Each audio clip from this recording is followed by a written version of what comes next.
જય માતાજી। આ છે ટીવીએસ શોરૂમ। અહીંયાથી બધા લોકો શોરૂમવાળા બોલે છે કંઈ વસ્તુ કરે છે કંઈ। આ ટીવીએસ ગાડી લેવાય નહીં। પહેલાં 4 સર્વિસ ફ્રી કહે છે, પછી ઓઇલ ચાર્જનો પૈસા ઘણા વરાવે છે।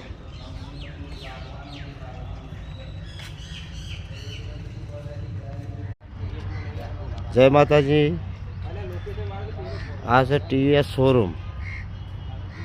અહીંયાથી બધા લોકો શોરૂમવાળા બોલે છે કંઈ વસ્તુ કરે છે કંઈ। આ ટીવીએસ ગાડી લેવાય નહીં। પહેલાં 4 સર્વિસ ફ્રી કહે છે, પછી ઓઇલ ચાર્જનો પૈસા ઘણા વરાવે છે।